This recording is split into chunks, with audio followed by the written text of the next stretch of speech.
মনির ভাই সাদা মনের মানুষ, সবসময় রসিক টাইপের। প্রিয় বন্ধুরা, সকলকে স্বাগতম জানাচ্ছি the Noakhali post YouTube channel থেকে সকলকে স্বাগতম জানাচ্ছি। আসলে চারিদিকে এখন বর্ষা, সেই বর্ষার মৌসুম, মাছ ধরার একটা ভালো লাগার একটা বিষয় হচ্ছে অনেকে আসলে মাছ ধরে, আসলে এটাও একটা বিনোদন। ভাই কেমন আছেন? ভালো আছি। কেমন মাছ পাওয়া যাচ্ছে?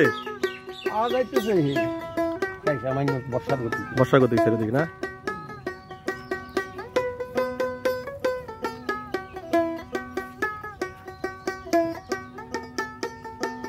খাওয়ার মাছ হয় গে রান্না বান্নার?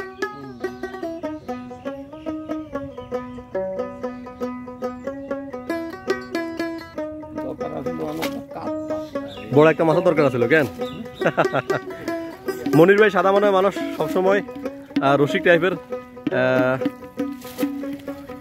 বন্ধুরা, আমরা আছি এই মুহূর্তে পূর্ব ছাগলা গ্রামে। গ্রামের মধ্যেই আসলে এই বর্ষায় খুব খারাপ সিচুয়েশন ছিল। এই রোডটিতে একদম পানির নিচেই ছিল বলতে গেলেই। কয়েকদিনের মোটামুটি বর্ষণ এখন আর নেই, তো সেইখান থেকে মোটামুটি রোডটি আবার দেখা যাচ্ছে। আর এদিকে দেখা হয়ে গেল আমাদের সাথে আজকে মনির ভাইয়ের সাথে। মনির ভাই মাছ ধরতেছে।